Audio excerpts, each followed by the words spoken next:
We are learning Mishna Bava Kamma, Parak Ches, Chapter 8, Mishnah Vav, Mishnah 6. Today's day of learning has been sponsored by Barry Steinberg in memory of Annie Berkowitz, Chanaleya Bas Avraham Abba. Thank you. Okay. Mishnah Vav. So the point of this Mishnah is going to be, we've learned previously that if you wound someone, you have to, one of the payments are boishas, embarrassment. So the Mishnah is going to tell us that there were certain standards were established by the sages for embarrassing someone. Tekeya means if you punch someone. If you punch someone, you must give him a sela, which is 4 zuz for the embarrassment that you caused him. I guess there's an embarrassment that's inherent in that. And what do you pay? You pay a sela. Rabbi Yosi, Rabbi Yehuda, Aymer B'Shem Rabbi Yosi Haglili. Rabbi Yehuda said in the name Rabbi Yosi Haglili that what you do is you pay a mana, you pay 100 zuz. That's how much you pay. So that is for the payment for punching, and that is what the Bartanur explains when he says the word takeya means shemechaber etzba'is b'pas yada. You connect your fingers at the palm. You hit the person with your fist. That's what takeya means. And regarding this machlekes, but how much you pay, the Bartanura says halacha is not like Rabbi Yehuda that says a mana, but rather it's a sela. There's a big difference. It's a question of 4 zuz or 100 zuz. So halacha is like Rabbi Yehuda. Next, starai. If let's say you slapped him, that's what starai means. You slapped him on the cheek. Nois and masayim zuz. Then what do you pay for an embarrassment of that? You pay 200 zuz. Okay, clearly a slap is considered, according to this, considered more of an embarrassment than a punch. La'achar yadai. Again, if you slapped him on the cheek with the back of your hand, he did it with the back of his hand, they say like arba mea zuz. You must give him 400 zuz. This is the Chachamim's evaluation of the embarrassment, and it's doing it in increased level. All right. That's the first set of examples. Next example. Saram ba'aznai. He pulled him by his ear. Okay, pulled him on his ear. Okay. Talash basarai. He pulled out his hair. Rakak. Vihigia baroikai. He spat on him. Vihigia baroikai. The spit hit him, reached him. He physically went on him. Hever talasim imenu. He removed his cloak from him. He uncovered a woman's hair in the street, a woman's head in the street. In these cases, he must give him or her 400 zuz. These are all the amounts that the Chachamim, this was a standard that they made. But then it says, this is a rule.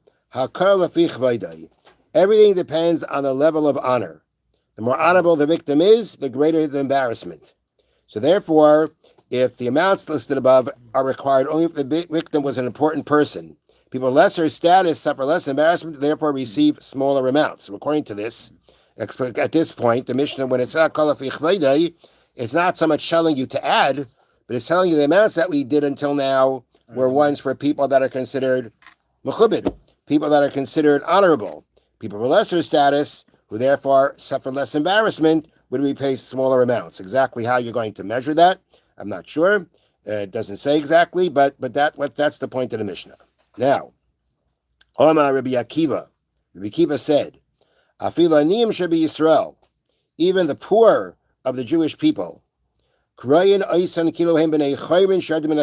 look at them as noble people who lost their wealth. Avraham, Yitzchak, Yaakov, because they are the children of Avraham, Yitzchak, and Yaakov, and therefore, according to Rabbi Akiva, all the amounts are paid to any Jew. Because it doesn't matter, even if he's poor right now, we look at him like from the children of Avraham, Yitzchak, and Yaakov. They're noble. They're noble. They're people of nobility. They lost their money. Okay, they lost their money. But that when you have a wealthy person lose their money, they don't lose their status. They're still considered honorable. They're considered held in a certain esteem. So therefore, here too, Rabbi Akiva says that's truth about everyone, about every Jew.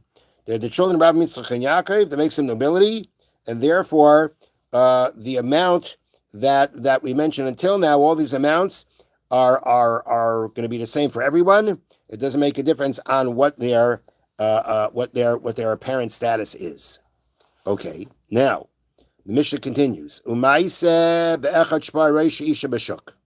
The story about a person who uncovered a woman's head in the street. So she came for Rabbi Akiva to judge her case.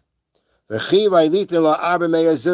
he obligated the person who did it to her to give her 400 zuz for embarrassment, which was following his view that everybody gets paid the same.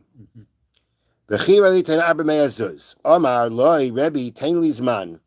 The person said, Rebbe, give me some time to come up with the money. I don't have the money now. Give me some time to come up with the money to pay her.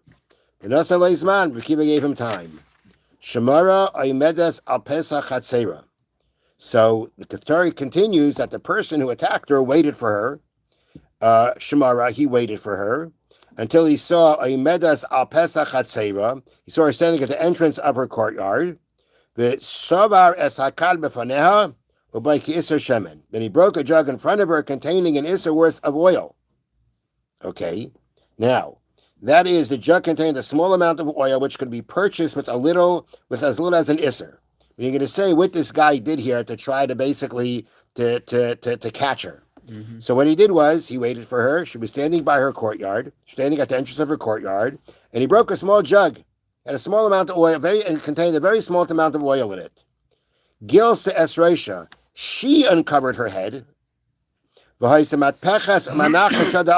began scooping up some of the spilled oil and applying it to her hair. And she was basically scooping up the oil and applying it on her head. Meaning she went ahead and she took off her head covering just to go ahead and pick up a little bit of oil. So he set up witnesses to see what happened. And he came to Rabbi Akiva. He said to him, Rebbe, my teacher, I'm giving her 400 zuz. She embarrassed herself. Look how she's not embarrassed to uncover her head in public. Look what she did. She's not embarrassed. What kind of embarrassment is there? Look what she did. She embarrassed herself. Rabbi Akiva said to him, no point to what you're saying. The halacha is we find that somebody who wounds himself, even though he's not permitted to do so, nonetheless is exempt from paying. Why? Because there's no one to pay. You do it to yourself, there's no one to pay. So, one who wounds himself, even though you're not allowed to do that, Potter, you're exempt. While others who go ahead and wound you are going to be liable. Or, if you cut down your saplings, even though you're not allowed to do that, you're not allowed to ruin those trees like that, Potter, you're going to be exempt. But others who do it are chayav. So Akiva's point is to say, even though he does not seem to care about his own body or trees, since he injured himself or cut them down himself, others who do the same thing are obligated to pay. At the end of the day, right? You see a guy is cutting down his trees. You couldn't care less. Then you go and cut down the tree. What are you going to say? Oh, I don't have to pay him. He doesn't care about his trees. He still have to pay. Nonetheless, right? So even though he does not seem to care about his own body or trees, since he injured himself or cut them down himself, others who do the same thing to him are obligated to pay. Therefore, the fact that this woman disgraced herself is not a reason to exempt someone else who embarrassed her. So the point is that we treat the embarrassment just like any other kind of damage. And if somebody who damages themselves, basically that's their business. That doesn't give you any kind of permission to do the damage, even though they don't seem to care. And therefore, the same thing applies to this case by the embarrassment. Have a wonderful day. Thank you, Rabbi.